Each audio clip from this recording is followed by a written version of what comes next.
all of that information is right there on the website of National Action Network. So please join in to be part of the Voter Brigade. Also, while you're at the website, you can pick up all the other information on things that are happening across National Action Network and across the nation. You can go into the photo galleries and get caught up. And of course, you can take action and join.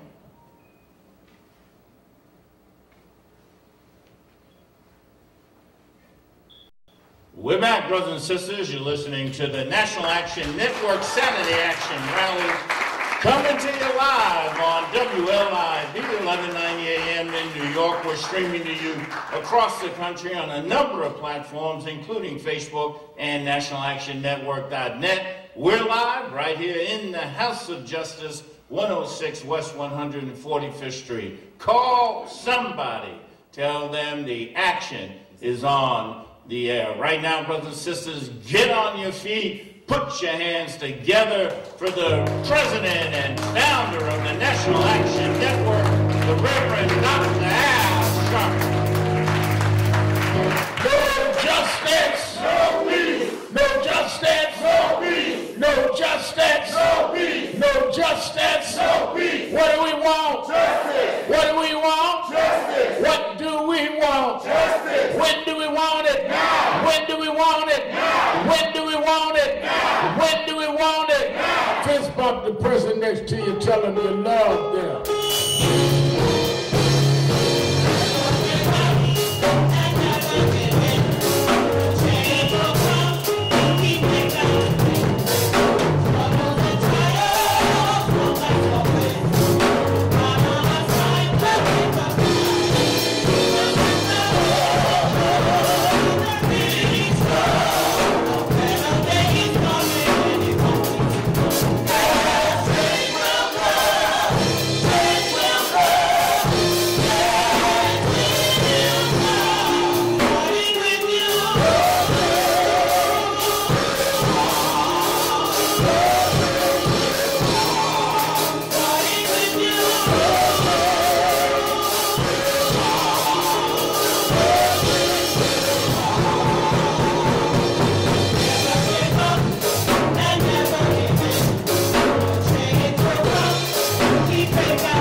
Give them a big hand. Give them a big hand. Certainly happy to be with you another Saturday morning for the Saturday Action Rally. For you that are here live at the House of Justice, 106 West 145th Street in the village of Harlem. And you that are listening live on 1190 WLIB AM in New York. And you that are watching us live stream at www.nationalactionnetwork.net. And we will be going worldwide in a few minutes on Impact Television. We are happy to be with you another Saturday morning to give our report on where the action is. Give a hand to our presider, Attorney Michael Hardy.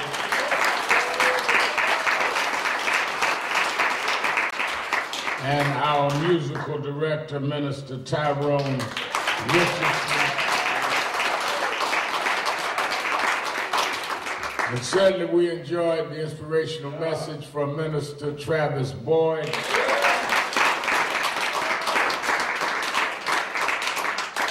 Some of you that have been in NAN for a while have watched Minister Boyd grow. I remember just in 2001, 19 years ago, when the attack happened, 9/11, Travis's mother was in the World Trade Center. And he waited weeks, came and stayed with us, waiting every time the phone rang that his mother would call, feeling that she had survived those building collapse. And finally, he came to terms with his mother was gone. And as we listened to him this morning, he's gone to school and seminary and gone on to be a minister. I'm sure his mother's smiling down on him. Give him a hand, Minister Travis Boyd. Give him a big hand.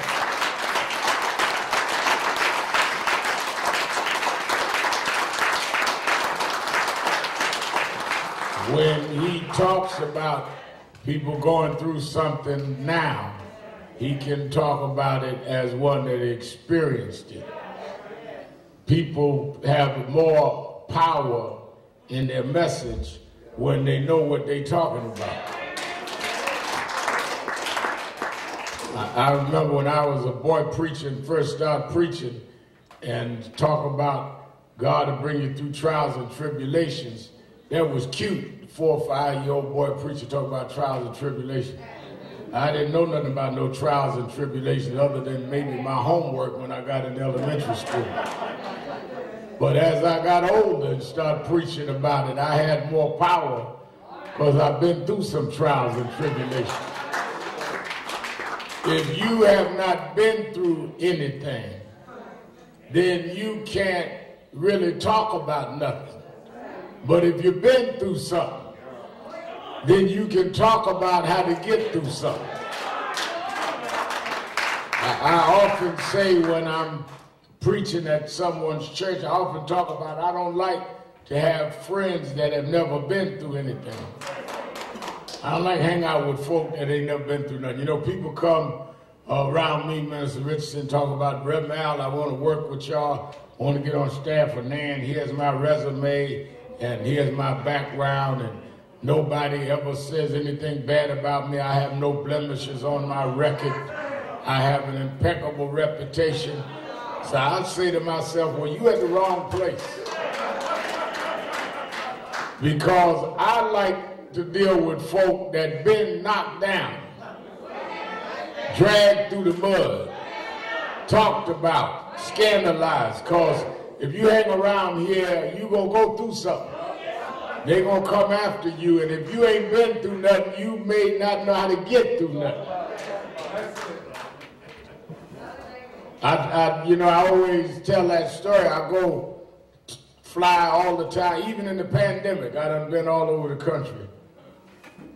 And whether it's good weather, bad weather, the folks travel with me, always getting the forecast, where we going and what the forecast look like when we going to take off.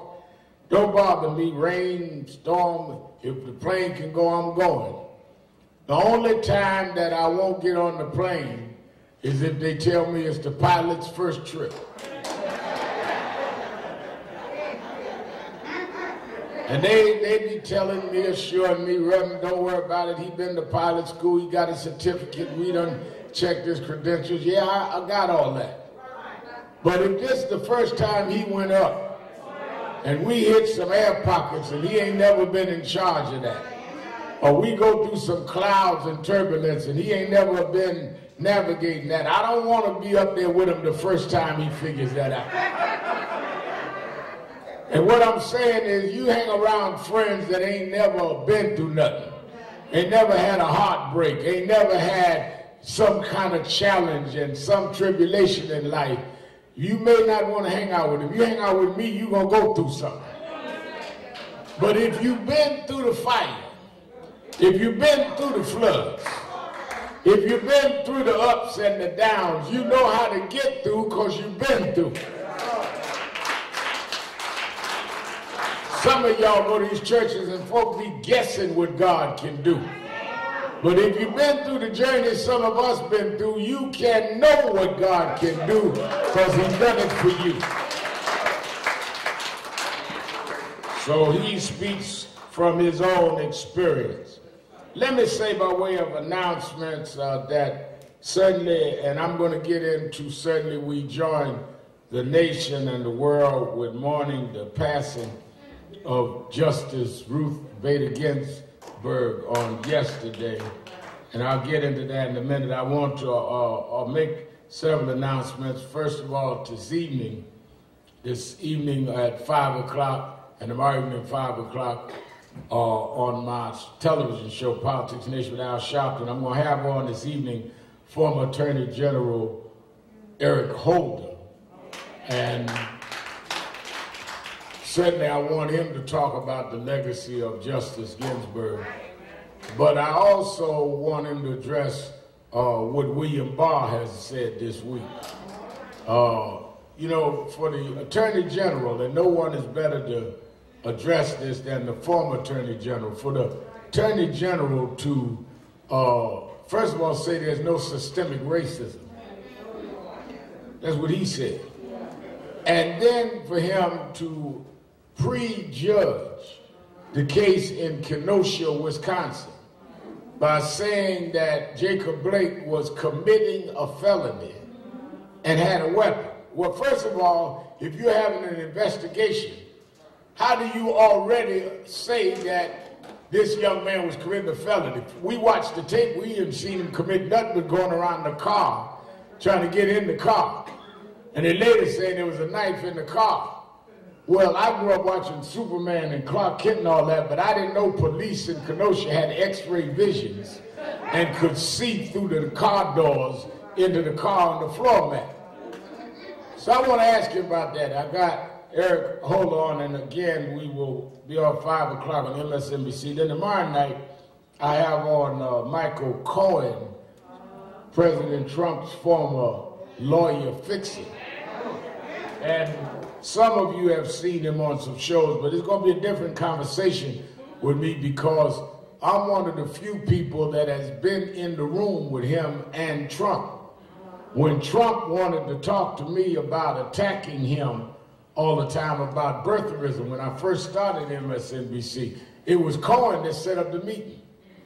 So I know that Cohen knows all about Trump because I've seen him set up meetings with Trump and I when we were fighting.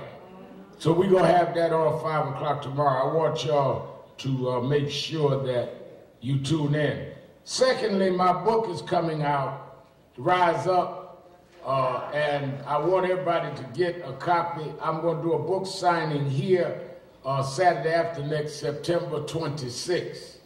So I want everybody at 12 noon right after the rally, come and I will sign it to you. Now, I cannot sign a book you don't have.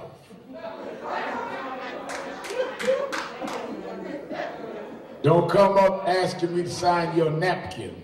I'm signing books. You get it at a reduced price here, but you get it to get a signing. I remember I had a book several years ago I wrote. A lady came up and told me to sign her arm. I'll sign your book on your arm.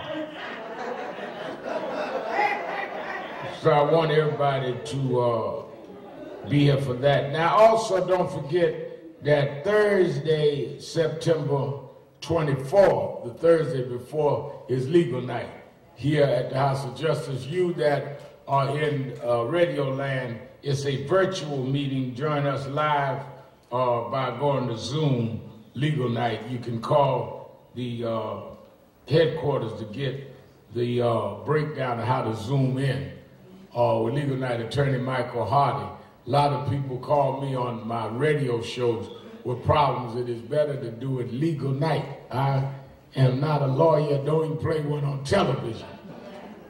But you can get a lot of your legal answers on legal night, something that has grown all over the country. Many of our chapters are duplicated with Attorney Hardy has institutionalized here at NAN Legal Night. And it's virtual because we're still in a pandemic, so we're doing it virtually. And Ashley took pains to teach Hardy what virtual was and how to zoom in. I called him in the office and she was saying you could zoom, and he was saying how do you boom? She said no, it's zoom. So I said this is gonna take a little while, Ashley, you got to be patient. So we finally got them zooming the last couple of months because he was booming when the pandemic first happened. But he done went from boom to zoom, so you can connect in on the 24th.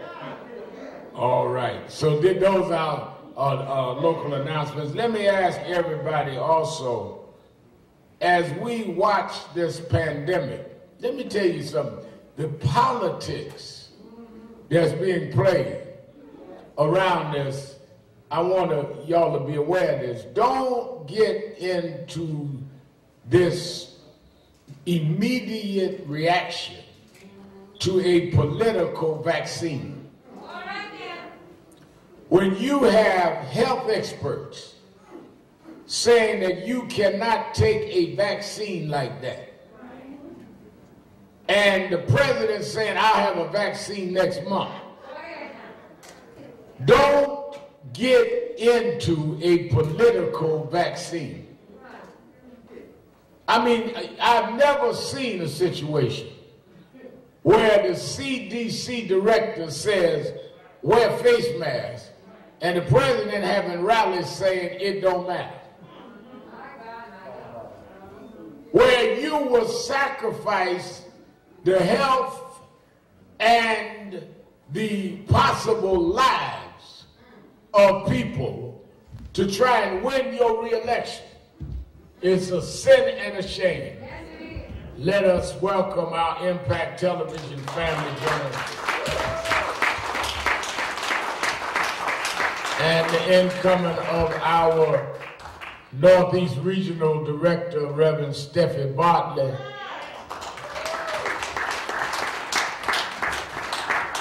Come on, Reverend Nazir, come on. Good to have from Irvington, New Jersey, our pastor, Nazir. Give him a hand.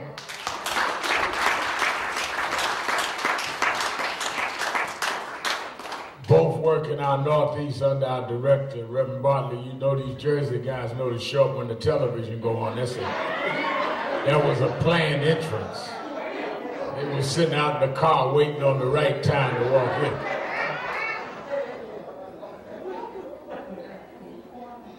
In the middle of this political season, we looked last night and watched as the world was told of the death of Justice Ruth Bader Ginsburg. And certainly, I have told y'all more than once, I was praying for her health because of her stands for not only gender equality, and certainly that, and we should not minimize that, but her stands around voting rights and civil rights. I remember sitting in the Supreme Court room when they argued the case around affirmative action and voting rights. I talked about it at MSNBC this morning. I had to go on early. I'm going to, of course, do my show this afternoon, but I was talking about it early. I had to cut them off because I told them, Minister Travis Boyd getting ready to speak, I got to get off and go hear Travis. But I was telling them I was in the courtroom when they had the argument on voting rights. And Martin III and I sat together, and John Lewis was in the room. And the respect that everybody had for this diminutive woman, whether they were on the right or the left, sometimes when you stand for something, your very presence make even your enemies respect you. It is better to be respected than to be popular. Some people do things to be popular, but never gain people's respect. I've watched people in various professions that will do whatever is trending at the time. But they don't stand for anything. And people know the difference between you trending and standing. It's very easy in this social media generation to be addicted to trending.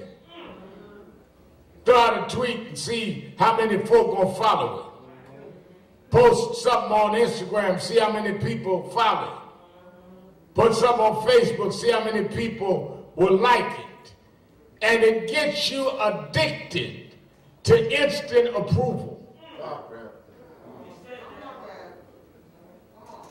When those in public office, those in positions of legal authority, those in the pulpit become addicted to instant approval, we lose because of shallowness rather than substance and reality being checked by someone with integrity. Part of the legacy of Ginsburg is she did not do what was popular, she did what she felt was right.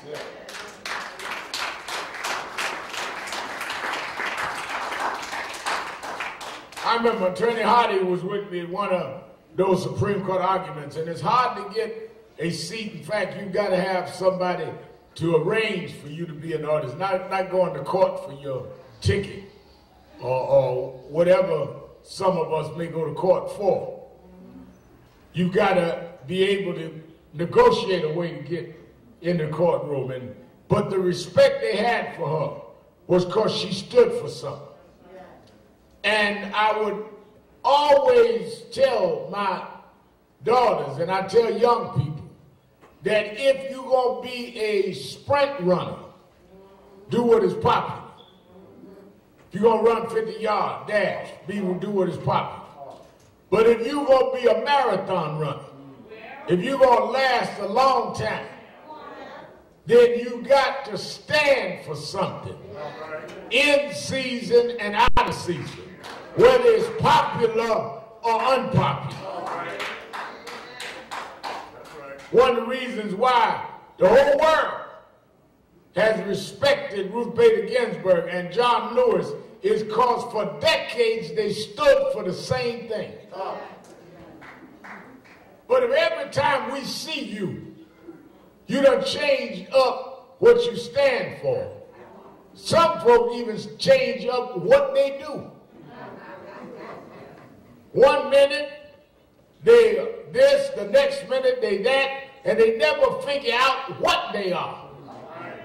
You can't ever fulfill what you're going to be if you keep switching who you are.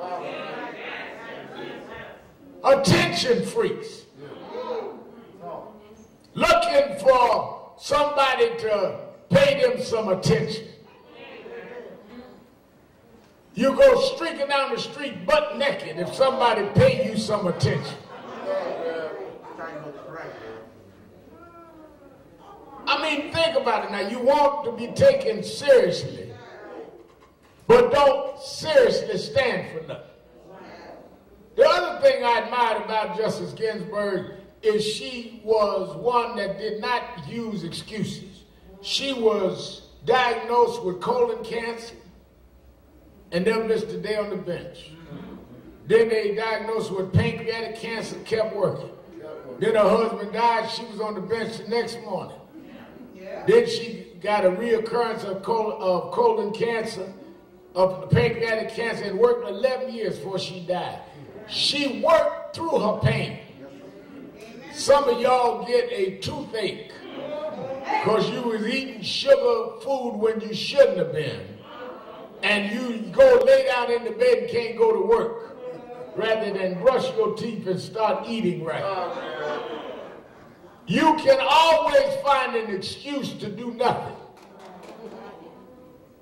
But those that make real differences are the people that don't let anything get in their way.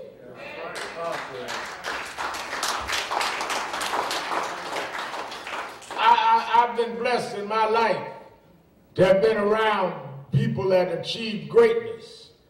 And none of them did not achieve greatness without trials and without having to work through some kind of handicap. Greatness doesn't come by magic. Greatness comes through working when others won't work.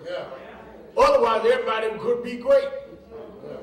If greatness was so easy, everybody would be great. Greatness requires you to do the extra, to do the extraordinary, to press yourself when it's not easy.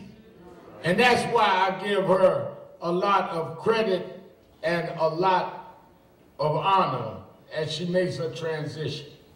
The politics of it was and is that as all of us tweeted our condolences and our memorializing Justice Ginsburg, I saw a statement come out by the Senate Majority Leader Mitch McConnell. And he talked about nice stuff about Ginsburg and then ended it by saying, and we will vote for the nominee of President Trump. I mean, he didn't even have the decency of putting out a condolence statement and leave that as his statement. He had them on the condolence statement saying, by the way, we're going to ramrod and put a right winger in her seat. Woman had not been dead for hours. And he already said, let me tell y'all, we're going to put somebody in a seat that Donald Trump decides. Now, I want y'all to get this, because they're already early voting in Virginia and Minnesota. They start early voting already. That's why I told y'all this book I got coming out to be out next week. Everybody ought to get it. You on TV land. Go to nationalactionnetwork.net or go to alsharpton.com, alsharptonbooks.com, and get your book. I told y'all we're at the crossroads. The ante just went up. Because if they can get 6-3 conservative judges to 3 liberal on the court, everything that was achieved in the last half century is going to be turned over. When I wrote the book, finished it about a few weeks ago, I had no idea that it was going to be, Rise Up is really going to be needed now. And I teach in the book how to become activists without having to do nothing extraordinary. Because if they stack the Supreme Court 6-3, it will be a generational move before it'll go the other way.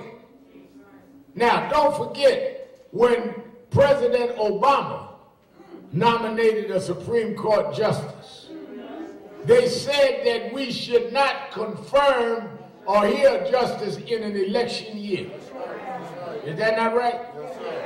Well, they're in an election year now.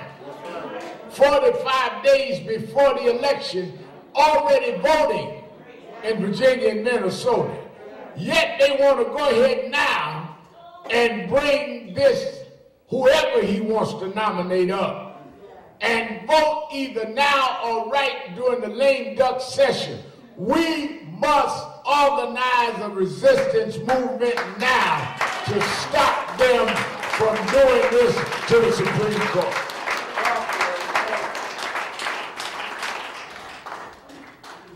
They already have on the calendar Obamacare. It's on the Supreme Court calendar right now. They already have some abortion rights cases on the calendar. Voting rights cases on the calendar. They stack this vote and they will turn it all upside down. That is why, as God would have it, we were able to have this big march just 3 weeks ago. And we had women rights folks and LGBTQ rights folks and, of course, black folks and victims of policing all in the march, showing that we can come together. We had the biggest march we had in years. And it was a pretext for how we're going to have to now put pressure together on these senators that are in these states that can't get re-elected if we all as an intersectional coalition say, if you make that vote before the election and the sitting of whoever's president next January, we will vote you down now. We want a commitment right now that you will not vote for the process to go forward. Murkowski and Collins, all of them, Tillis in North Carolina, all of them are in rough battles. And if we stand up now, we can hold on and preserve what has been done. But if not, let me tell you something, Donald Trump is going to give you somebody on that court, and it will turn back everything that Dr. King and Fannie Lou Hamer, John Lewis, and others fought for. We cannot let that go down like that. We need to stand up now. And now is the time to see where real activists are. This real serious stuff now. I was thinking about this morning when we had talked about going to Washington, August 28th, and Attorney Hardy tell a lot of people, start telling me you shouldn't do that. Yeah. And I just kept feeling compelled to go ahead anyhow. People, I'm talking about fellow folk in the civil rights movement. Here's the national civil rights groups telling me, no, you shouldn't do that. If you do it, I'm not going. Why shouldn't I do it? Well, there's violence in Portland and violence in Seattle. And folk could catch the COVID. Big Star, one of my best friends, called me, Star, all the way from Hollywood. Al, don't do it. But I kept listening to the voice inside.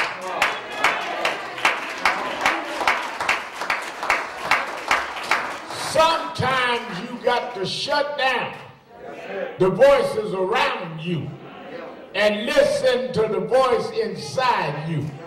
Because God don't need no co-signer. If he tell you what to do, stand up and do it. If you stand up, he'll hold you up.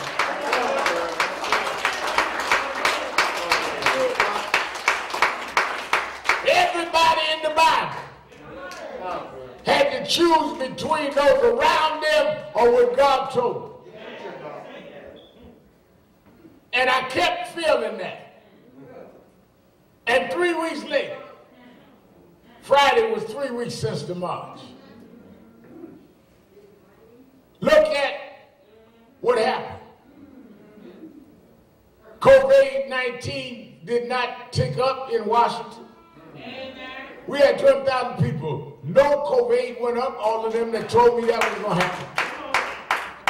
Because we put masks on everybody and temperature checks. There was no report. You know they was out there checking. They wanted to say, Shopton and them was finished. The COVID numbers went up. That didn't happen. There was no violence, not one fight, no arrest. Not one.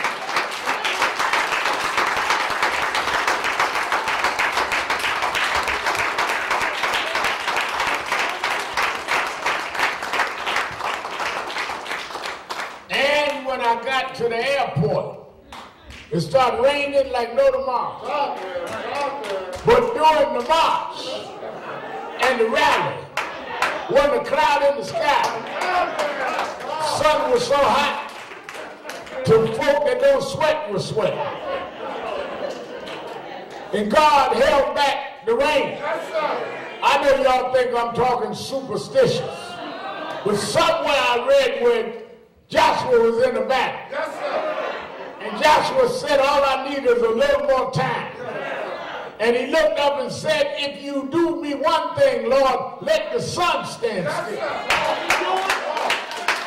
I serve a God that'll make the sun stand still, that'll hold the clouds back if my people will stand up and do what I tell them to do.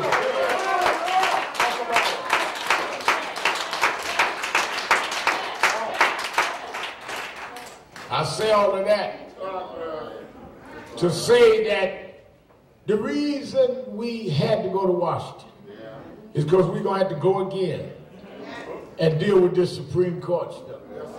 And we put together a coalition that now got to stay together of women, of LGBTQ, everybody, because we've got to stop them filling that seat. What we did on the 28th was a dress rehearsal of what we've got to do all over this country as people go to vote.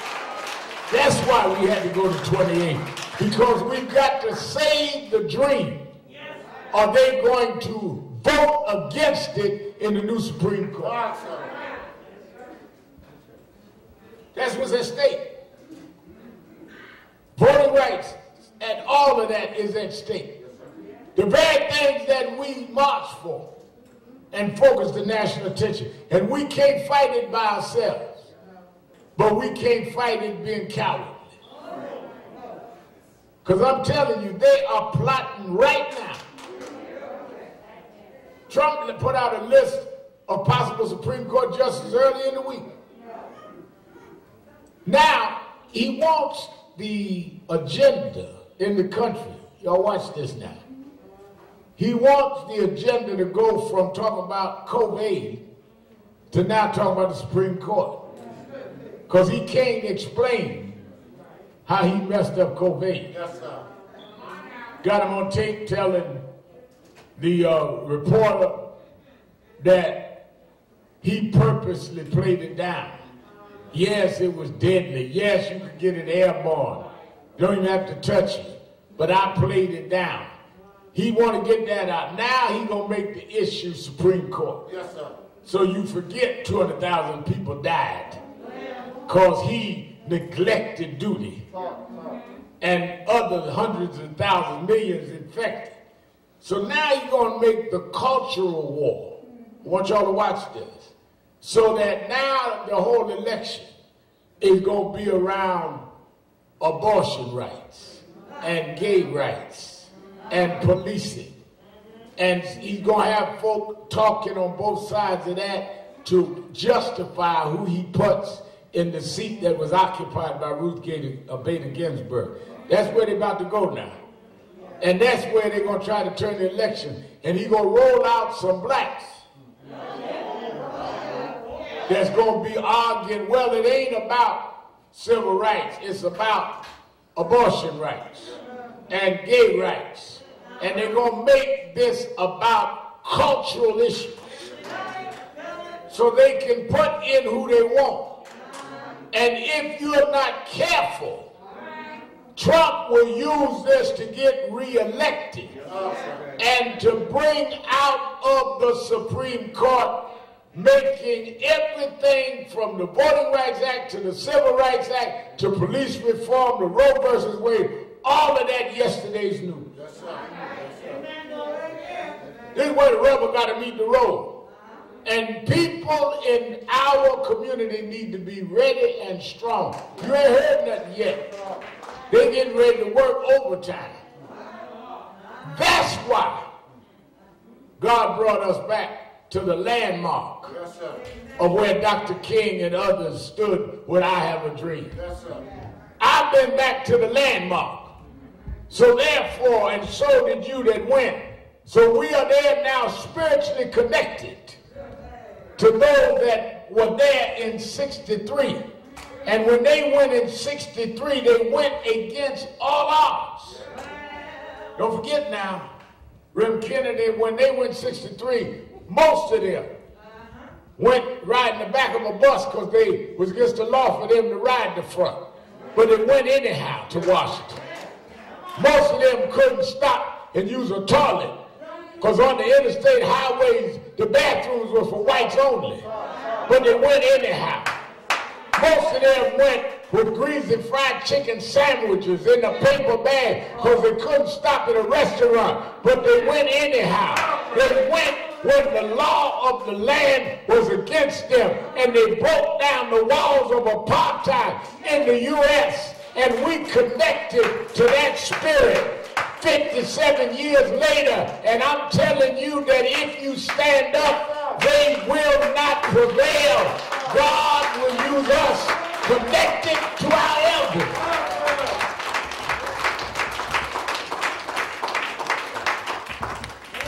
This has never been. This is why I talk about them latte liberals in my book, Rise Up. Because this has never been a political or cerebral movement alone. Wow. This has always been a moral movement connected spiritually with freedom fighters. You can't fight flesh and blood unless you have a spiritual power that gives you the power over them. If it is just about flesh and blood, then whoever has the most physical power is boss. But if you are not dealing on that, that's why a lot of y'all got the wrong frequency. It's like with the radio, some of y'all on AM and others on FM. Reason why they can't jam our frequency is we are not on their frequency. So you can't jam my channel because I'm not on your channel. They write the story now. I don't understand how Sharpton survived all this long, because you've been jamming me in your frequency. I never was in your frequency. We done tried everything because I went over there. You can't get jammed unless you sign up to that. But if you come where you are on a spiritual mission and a moral mission, fighting for what is right, that's why I never, with all the political muscle we built, I never joined anybody's administration. Even Barack Obama, I never asked to be nothing. I didn't want to be appointed because I was anointed.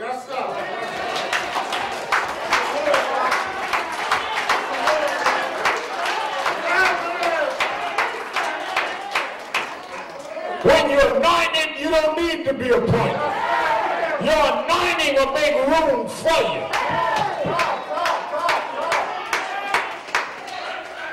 In fact, those that are appointed can be disappointed. But you can't disappoint me because you didn't appoint me in the first place. But the God I serve that anointed me as a little boy said, if you make one step, I'll make two. If you stand up, I'll make your enemies leave you alone.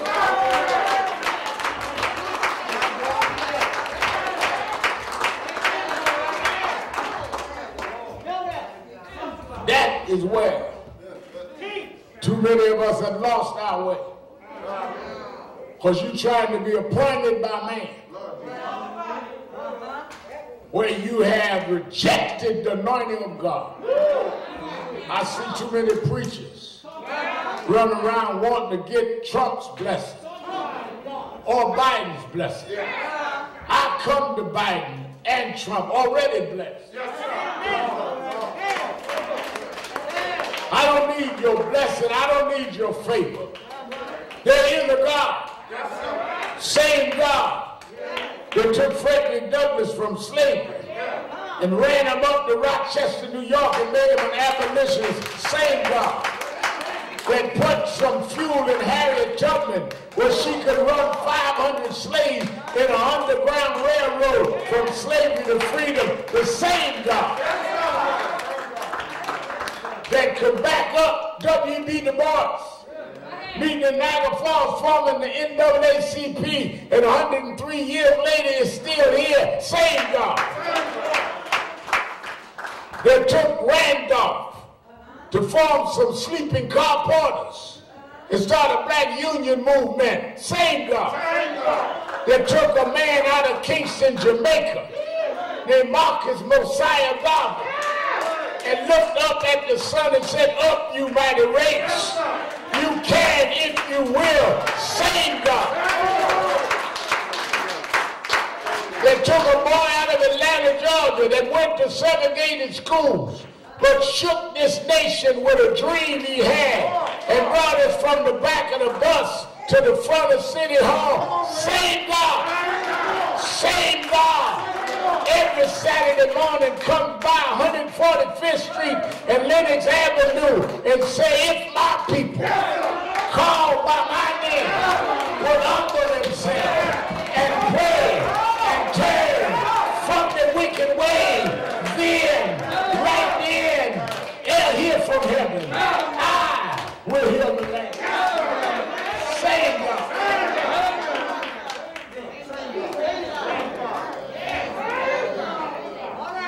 Problem you got is you too busy figuring out your career rather than figuring out your calling.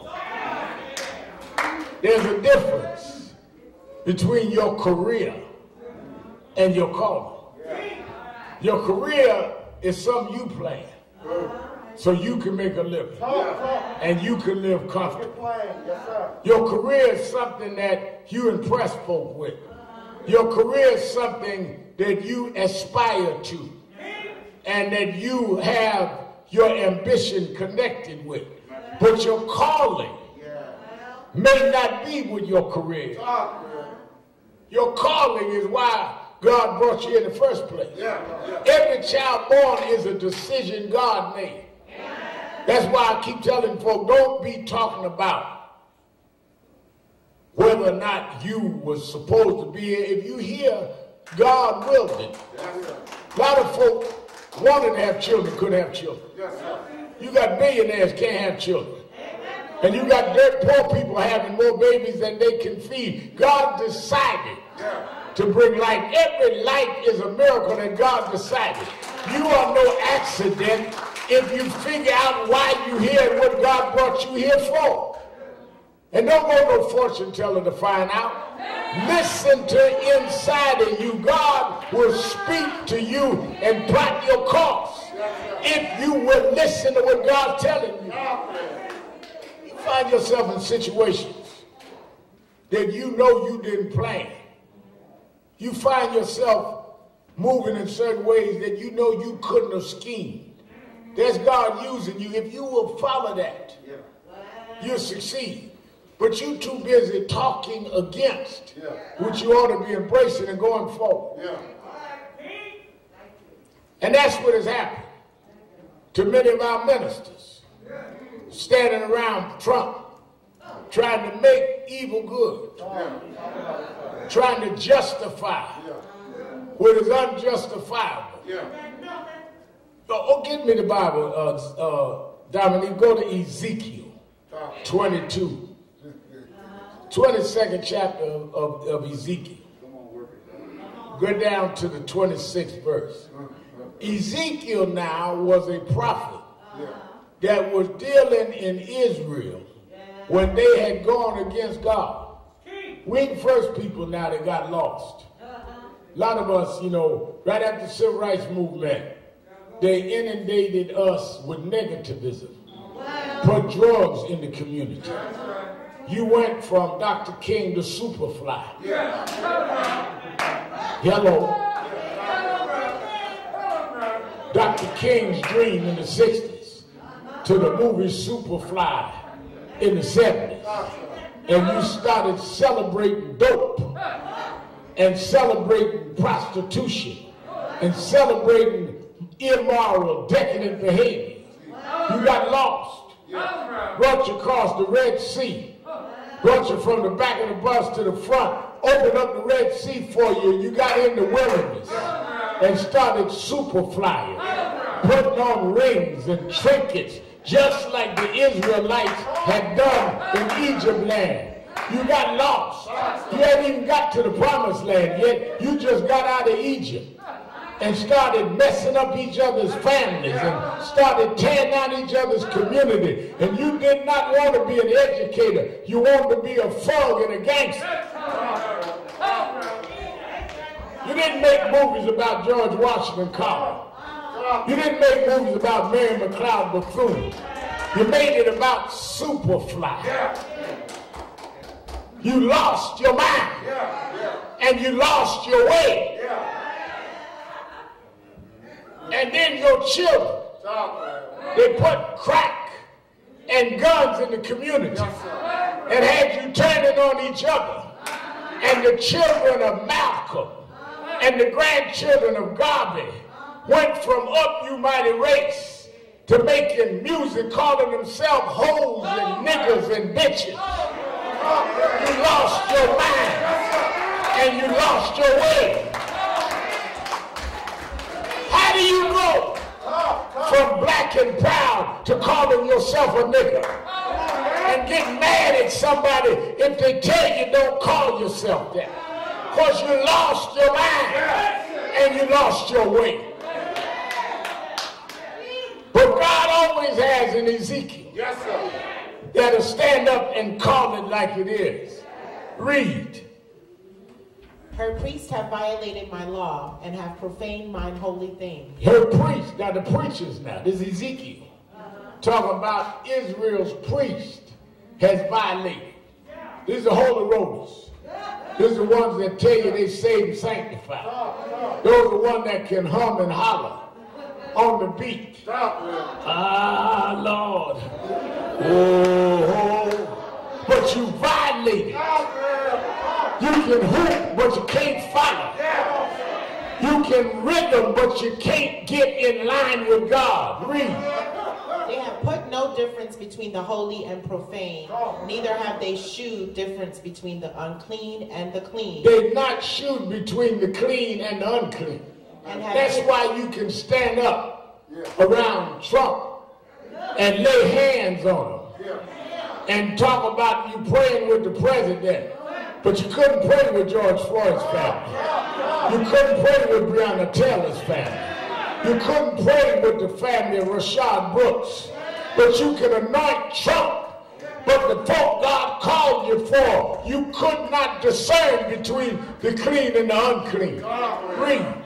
And have hid their eyes from my Sabbaths, and I am profaned among them. Her princes in the midst thereof are like wolves ravening the prey. Like wolves ravening the prey. That's the folk that exploit. Those are the folks that jack up the prices.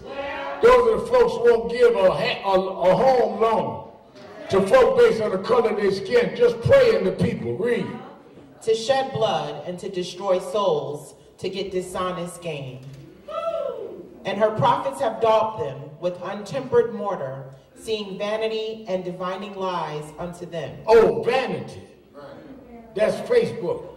That's how many followers I got. Vanity, that's Instagram. Where you'll show your behind if that'll get you more followers.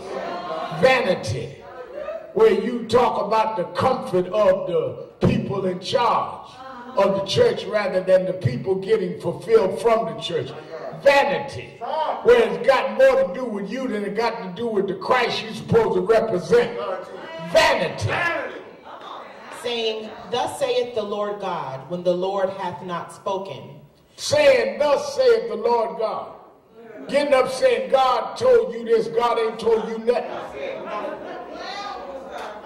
I stand as a faith leader with no faith. Wrapping God around your wicked theology. Saying that God spoke when God didn't speak to you. One of them right-wing Trump preachers said to me, Reverend Al, I need to talk to you. God gave me a message for you. I said, God know how to talk to me. God don't go to you to come to me. I talk to God 3 or 4 times a day. I know you ain't got no message from God because I just got through talking to him.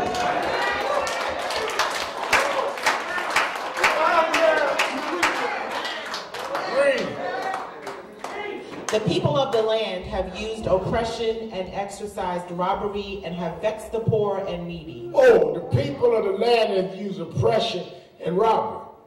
That's in Ezekiel, in the Bible. So when Bartley and I start preaching about oppression, that's in the Bible. But they tell y'all don't talk about that. That ain't holy. But that's in the Holy Bible. Ezekiel talking about oppression in the Bible. Y'all say, no, y'all talking politics. No, I'm talking Ezekiel. Yes, sir. Read. Yea, they have oppressed the stranger wrongfully. There you go again, oppress the stranger wrongfully. Would that be like taking the stranger's children and putting them in cages? Would that be like separating families because they came across the border looking for a better life? Oppressing strangers. Read. And I sought for a man among them that should make up the hedge and stand in the gap. All right, stop right there. I looked for a man among them that would stand on the hedge and stand in the gap. That's my message to y'all this morning. Last night, as Ginsburg went on to her just reward, and McConnell announced we're getting ready to stack the Supreme Court, I went to Ezekiel and I read that one verse that turned it all around for me. God said, don't worry about that. I'm looking for who will stand in the gap. We're getting ready to have a showdown in the United States. And I need somebody that'll believe in me enough to stand in the gap. They're going to talk about you. They're going to scandalize you. They're going to throw the weight of government and media against you. But if you stand in the gap and hold still and let me fight your battle, I'll make a way out of no way. All I want to know is who's willing to stand in the gap. You want comfort. You want to relax. You want to be a preacher with the biggest car or jet plane, but you won't stand in the gap. But the time has come where it's gap standing time. I don't care what y'all are plotting in the White House. I don't care what meeting Trump and McConnell's having. Let them know I'm willing to stand in the gap. We're going to stand anyhow. We fought too hard. We spent too many nights in jail. We shed too much blood. We buried too much of our loved ones. I'm going to stand in the gap.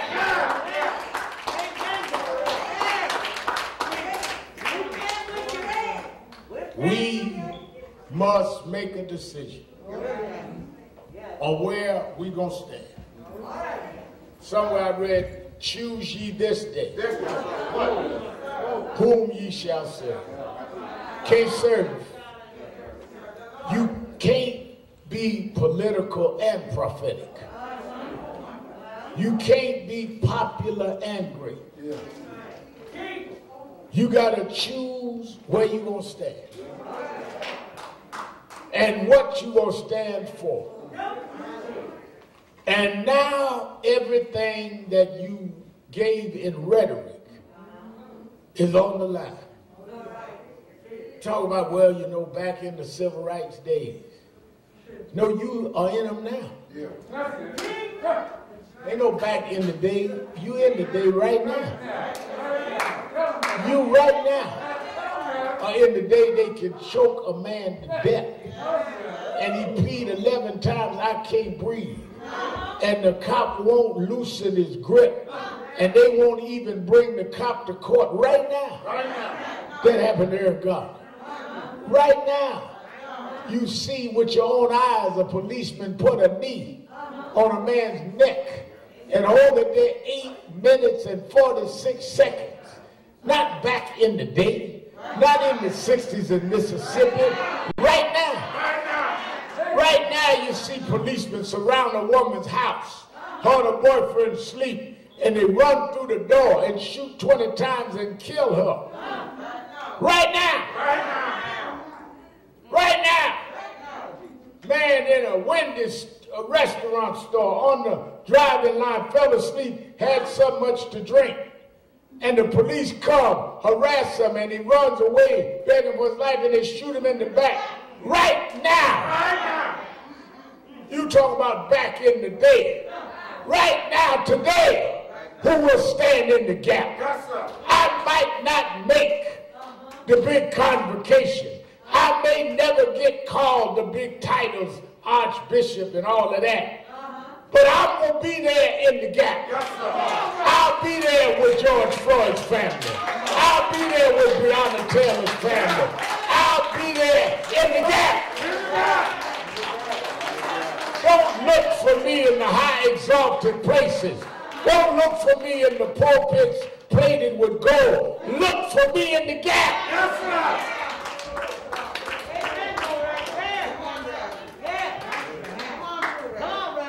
And I can tell you now, there ain't a whole lot of folk in the gap. It ain't like you want to be seen. Well, you'll be seen if you get in the gap, because you're going to have a whole lot of room by yourself.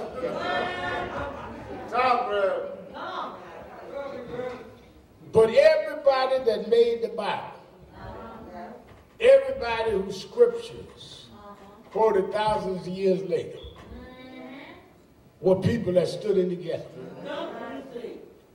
Folk that was big and popular in their time, we don't know nothing about them.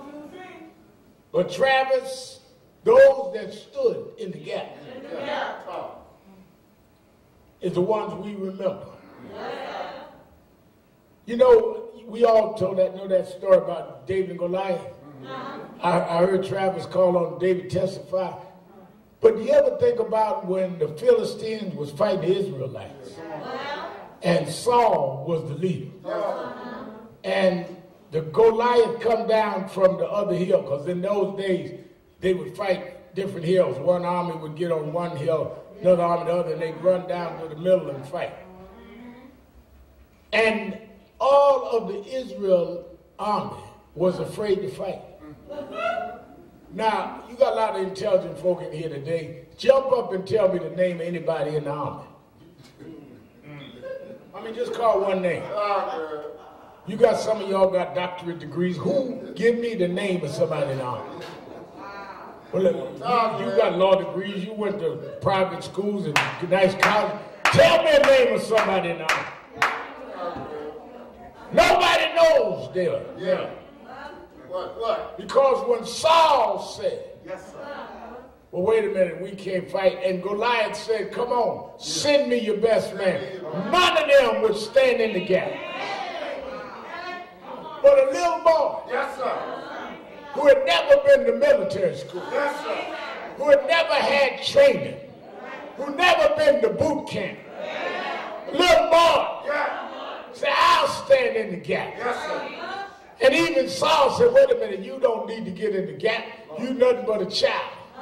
David started laughing. You gonna send this kid, Goliath started laughing. You gonna send this kid to me, I'll feed him to the birds. Yes, sir. But the gap stander, the little boy, they gonna laugh at you, they gonna mock you. He said, well, wait a minute, I did not go to military school. I didn't have all the training. But you know, one day when a bear and a lion came to take one of my father's sheep, I didn't have no lion training neither. I never got a degree in bear fighting. But something got in me. And I grabbed the lion and the bear. And the same God that helped me defeat the lion and the bear, that same God will help me fight Goliath. I don't know what the fight looks like over the Supreme Court, but I got my slingshot this morning. I'm going to stand in the gap. I know they're going to talk about me. I know they're going to write editorials against us, but I'm going to stand in the gap. Well, Reverend, they mess with you all the time. They write bad stuff about you on the internet, but I won't complain. Yeah, I've been through ups and downs. I've been scandalized before, but I won't complain. Every once in a while, some of my staff will show me an article they wrote against me, and they say it's so unfair. I say, yeah, it's unfair, but God's been good to me. Better than you could ever be. I won't complain. I've had some good days. Yes, I have. I've had some hills to climb. I've had some weary days. Yeah, some sleepless nights.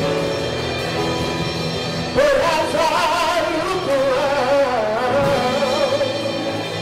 yeah,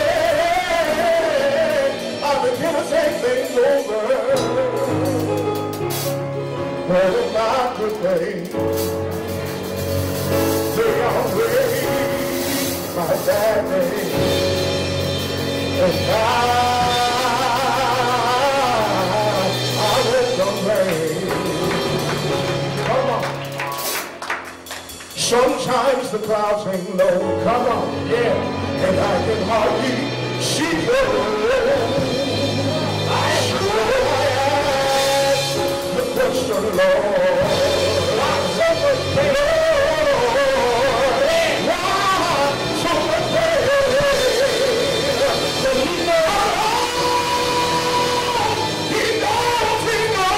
He knows what's best for me. See, sometimes these weary eyes, they just can't see. So I'll just say, thank you, Lord. Yeah.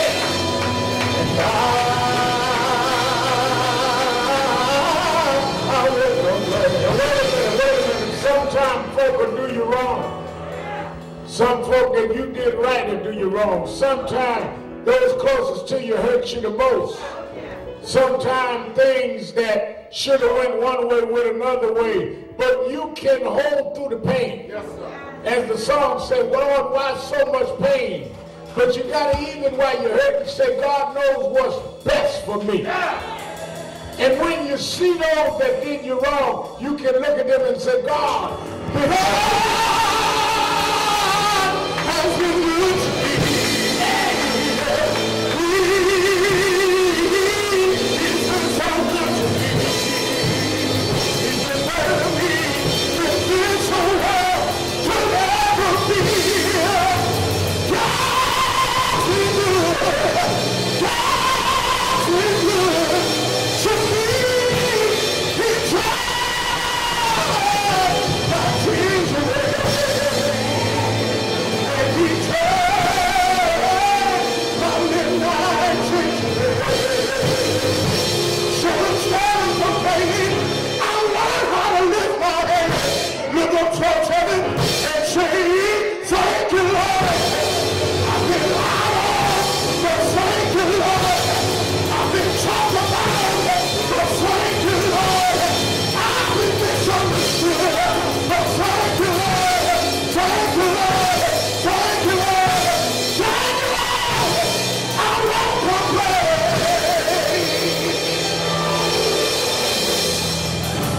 Everybody's singing.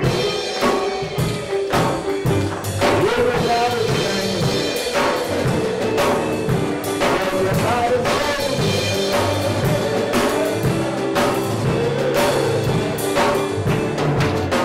Everybody's singing.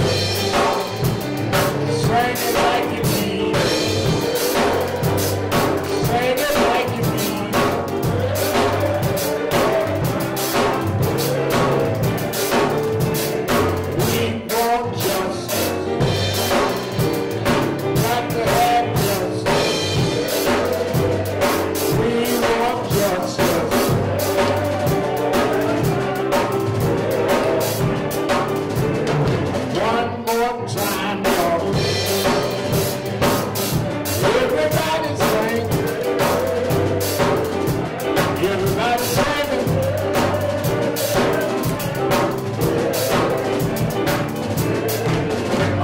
The doors of the movement. There may be someone here today that never joined the National Action Network.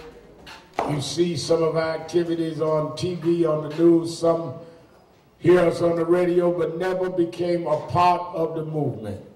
Well, it's your day to stand in the gap and to join us as we fight this fight now to maintain the place that we've already won and to go even further toward full liberation and empowerment. If you're here and never joined, just come down to me and let us sign you into this justice family right now. Come on. Everybody singing. Come on.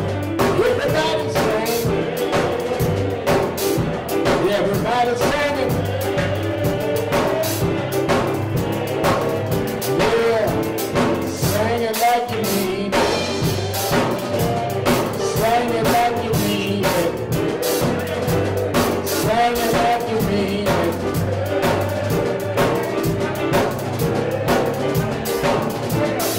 One more time, y'all. One more time, y'all. One more time, y'all.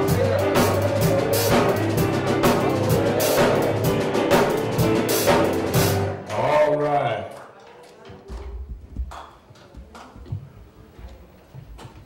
We're going to raise our offering.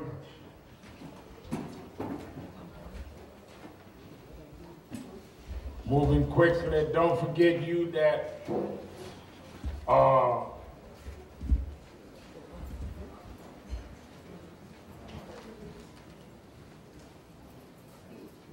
are going to want a book signed Saturday at the next, get your pre-order in today. They're like $21, I think, in the stores. I think we're only charging $15. So you can save $6 and get me to sign it to you. All right. It's 20-something on Amazon, right? Oh, what? She said she returned her husband and beat him for $6. Well, it's $21 on Amazon. It's $15 on Amazon right here.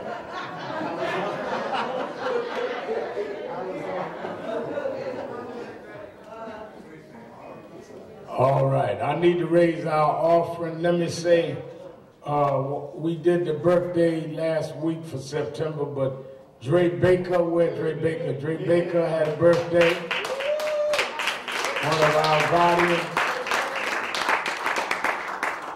Brenda, where's Brenda? Brenda, stand up. Brenda Prickett, stand up. Yeah, her birthday is today. Got on her birthday outfit. Ain't she looking spruty for her birthday? One of my traveling assistants, Chris Ford, had a birthday this week. Oh, I thought somebody told me it was his birthday. Oh, I got it wrong. Well, take it. Well, whenever your birthday is, we already said that birthday. We don't owe you nothing till next year. Christian Warren. Where's Christian? Christian Warren had a baby girl last week.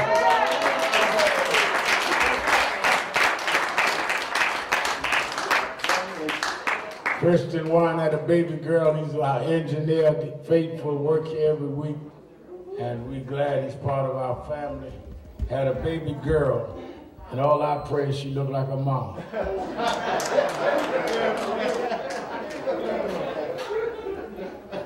Yes, ma'am.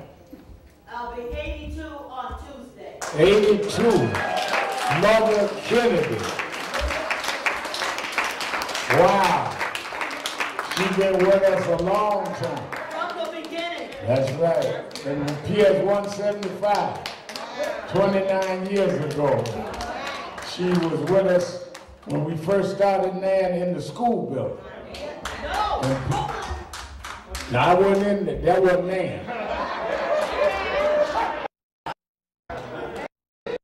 Pre-Nan. She been there since slave theater days, for Nan.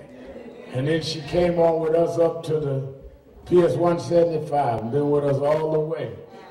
Reverend Magora Kennedy. Gonna be 82 years old on Tuesday. And she has been with us all the way in her 80s and still on the firing line. And she's been one of the elders of the movement and has been with us. I look at her, it's still moving around. And still, she was our original LGBTQ organizer. Gonna be 82 this Tuesday. All right, I thank God every day for people like Mother Kennedy and Attorney Hardy, all my elders still out here. Amen, go right there. All right, let me take my offering. I need about 10 people that can give $100 or more to come quickly. I need 10. The Guardians, $100. Minister Winston Gilchrist, $100. Reverend Steffi Bartley, $100. Derek Parkerson, our regional director, $100. Come on, 100, come here a minute. I want him to. He is designing a lot of our media stuff online. Tell them what you're doing, Reverend. They heard you preach, but they don't know what you're doing. Praise God, everyone. Thank you, Rev. Myself and the Become Creative team are working really hard to make sure that we get Rev and all of the branding of both him and Nan up to the 22nd century. And it is an honor to be able to do it for such an incredible movement, certainly for such an amazing man. And so we're building out a world-class website. It's been very long overdue that we have not had an official Reverend Al Sharpton website to go to. Amen. So we're working hard, and Rev, we're just really grateful for the opportunity to show and prove to you what we're able to do for the movement. Thank you, Rev. Reverend Natson. And you can go to that website and get your books too. Luis Papa, $125. Thank you, my friend. Come on, I need some more hundreds.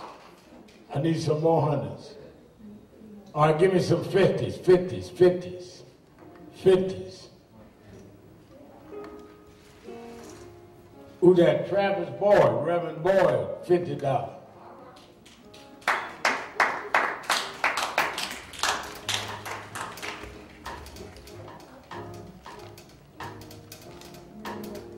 Reverend Carolyn, come on, 50.